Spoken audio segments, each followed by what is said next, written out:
Good evening. I am Wayne Roach. Dog. Pissed dog.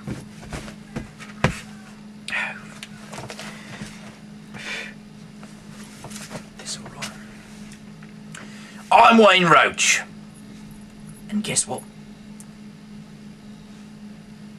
Today, I am going to read to you the final chapter of Genesis in the good book. That's right, I just came back from a rock and roll show where me and me bandmates, Nathan, John and Jerry. I'll tell you about Jerry. He does this thing.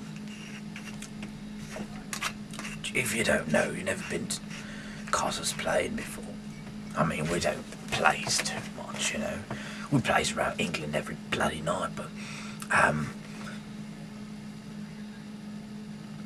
don't know if you're in the United States of Americas, and if you're in, Holland, as they likes to call it there, or West Germany, or Germany, you know. Anyways, so I think I was in Germany last March, June, or August.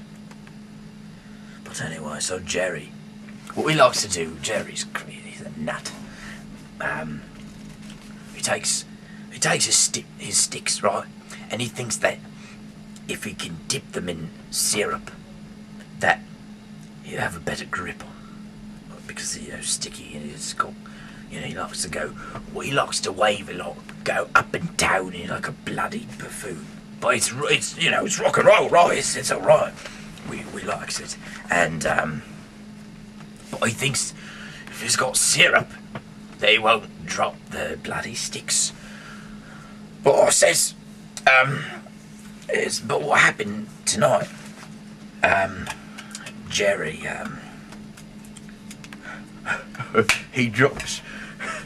he takes a stick, right? Oh, he's waving, and he drops a stick. He's like, whoa!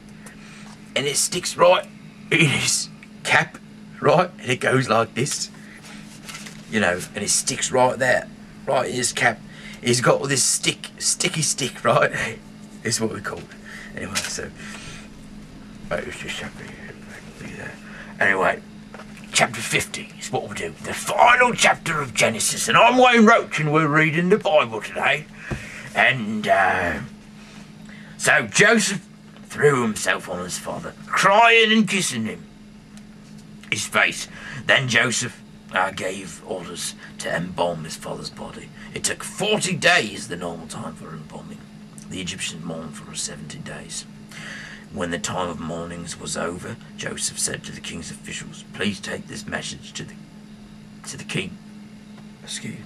When my father was about to die, he made me promise him that I would bury him in the tomb which he had prepared in the land of Canaan. So please let me go and bury my father, and then I will come back." The king answered, "Go and bury your father as you promised you would." So Joseph went to bury his father. All the king's officials and the senior men of his court and all the leading men of Egypt went with Joseph. His family, his brothers, and the rest of his father's family all went with him. Only the small children, the sheep, goats, and cattle stayed in the region of Goshen. Men in chariots and men on horseback also went with them.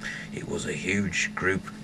When they came to the thresh place at Atad, east of the Jordan, they mourned loudly for a long time, and Joseph performed mourning ceremonies for 7 days.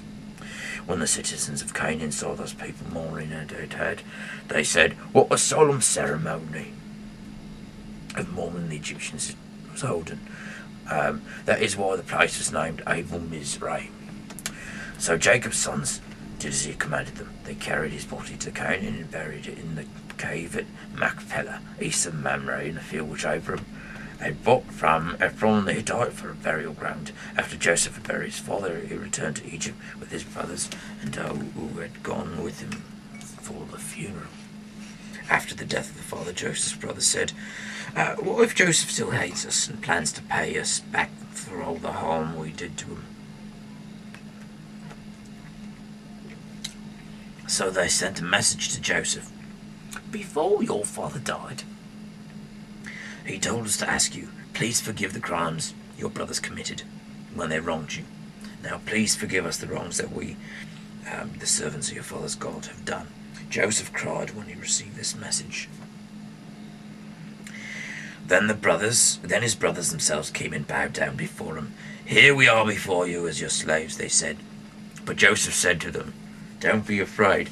I can't put myself in the place of God. You plotted evil against me, but God turned it into good in order to preserve the lives of many people who are alive today because of what happened. You've nothing to fear.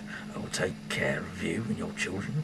So he reassured them with kind words that touched their hearts. Joseph continued to live in Egypt with his father's family. He was 110 years old when he died. He lived to see Ephraim's children and grandchildren. He also lived to receive the children of Machir, son of Manasseh, into the family.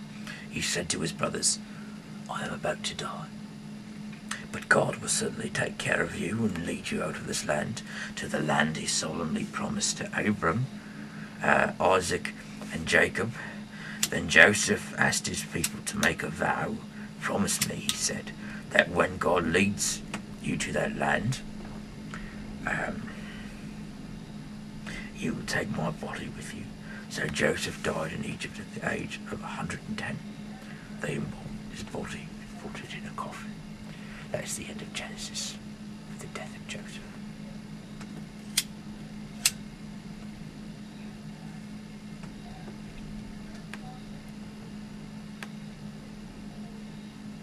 And so I'll say good night and God bless.